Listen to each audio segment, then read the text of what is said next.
ശബരിമലയിലേക്ക് എത്തുന്ന പ്ലാസ്റ്റിക് ആശങ്ക ഉണ്ടാക്കുന്നുവെന്ന് ദേവസ്വം ബോർഡ് കൃത്യമായ നിർദ്ദേശം നൽകുന്നുണ്ടെങ്കിലും അത് പാലിക്കുന്നില്ല. ബോധവൽക്കരണം വ്യാപകമാക്കുക മാത്രമാണ് പോംവഴി.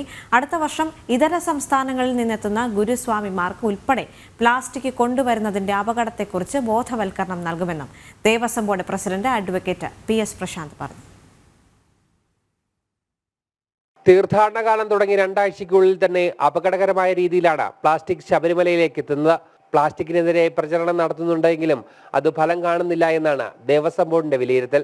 ഞങ്ങൾ ഇവിടെ എല്ലാ മേഖലയിലും കൃത്യമായ ബോർഡുകൾ നമ്മൾ സ്ഥാപിച്ചിട്ടുണ്ട് ഇതുമായി ബന്ധപ്പെട്ട്. പക്ഷെ എന്തുകൊണ്ടാണെന്ന് അറിയില്ല, വീണ്ടും വീണ്ടും വരികയാണ്. കുറഞ്ഞിട്ടുണ്ട്, പ്ലാസ്റ്റിക്കിന്റെ അംശം കുറഞ്ഞിട്ടുണ്ട്, പക്ഷേ പോരാ, വീണ്ടും വീണ്ടും അത് വരുന്നു. ഭക്തരെ ബോധവൽക്കരിക്കുകയല്ലാതെ മറ്റൊരു മാർഗവുമില്ല. അതിനായി അന്യസംസ്ഥാനങ്ങളിലടക്കം ഗുരുസ്വാമിമാർക്ക് പ്ലാസ്റ്റിക് ശബരിമലയ്ക്ക് ഉണ്ടാക്കുന്ന പ്രതിസന്ധിയെക്കുറിച്ച് പറഞ്ഞു മനസ്സിലാക്കുമെന്നും Devaswom board president advocate PS Prashanth പറഞ്ഞു. സംസ്ഥാനങ്ങളിൽ നിന്ന് വരുന്ന ഭക്തരാണ്, അത് കുറച്ച് അറിയാത്തത് കൊണ്ടാവാം. താഴെ തട്ടിലേക്ക് നമ്മുടെ അറിയിപ്പ് പോകണം, അപ്പോൾ അത് അറിയാത്തത് കൊണ്ടായിരിക്കാം. എങ്കിലും വരുന്ന വർഷങ്ങളിലെങ്കിലും നമുക്ക് കൂടുതൽ താഴെ തട്ടിലേക്ക് അവിടുത്തെ ഡീപ്പായിട്ട് തന്നെ അവിടുത്തെ ഗുരുസ്വാമിമാർക്ക് വരെ എത്തത്തക്ക രീതിയിൽ ഉള്ള ക്യാമ്പയിനാണ് ഞങ്ങൾ ആലോചിക്കുന്നത്. അത് ഞങ്ങൾ ശ്രമിക്കും. കഴിഞ്ഞ വർഷത്തേക്കായാലും പ്ലാസ്റ്റിക്കിന്റെ വരവ് കുറഞ്ഞുവെന്നാണ് ദേവസ്വം ബോർഡിന്റെ കണക്കുകൂട്ടൽ. ജനം സന്നിധാനം.